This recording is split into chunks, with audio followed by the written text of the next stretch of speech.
disebut doa karena bacaan-bacaan dalam sholat itu merupakan kita tuh telah berdoa kepada Allah, karena arti dari bacaan sholat itu artinya itu kita sudah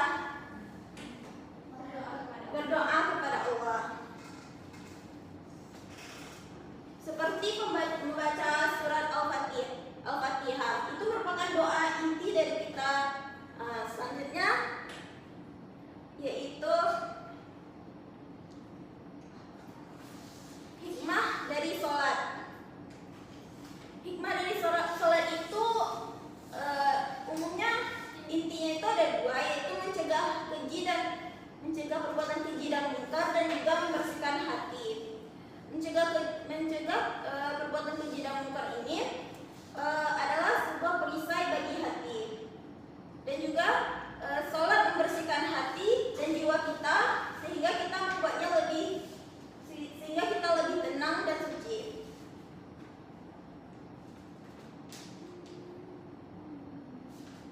Di dalam sholat itu kita juga dilatih untuk berdisiplin, di mana dalam sholat itu kan terdiri dari 5 waktu, yaitu subuh, zuhur, asar, maghrib, dan isya. Masing-masing sholat itu terdiri dari waktu yang berbeda-beda. Subuh itu mulai dari waktu subuh, zuhur itu pada siang hari, dan asar itu sore hari, dan maghrib ke malam itu adalah sholat isya.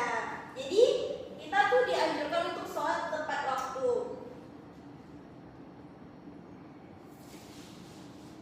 Nah, dengan sholat itu kita dapat mendisiplinkan waktu kita, jadi agar kita tidak tertinggal sholatnya.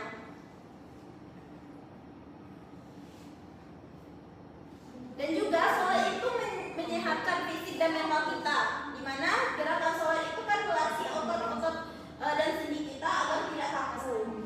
Dan juga sholat itu menenangkan batin dan jiwa kita, dan sholat juga mengurangi stres serta kecemasan bagi diri kita.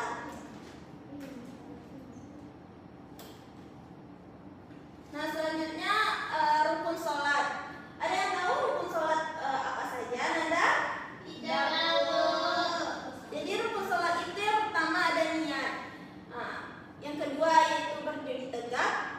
Itu bagi yang mampu. Bagi yang tidak mampu bisa duduk ataupun berbaring. Yang ketiga takbiratul ihram. Yang keempat membaca surat Al-Fatihah. Yang kelima itu ruku'. Yang keenam iktidal. Yang ketujuh sujud. Yang kedelapan itu duduk di antara dua sujud. Yang kesembilan duduk tasyahud akhir. 10 membaca tasyahud akhir. 11 membaca salat Nabi.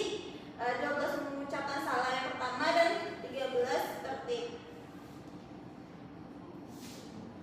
Nah,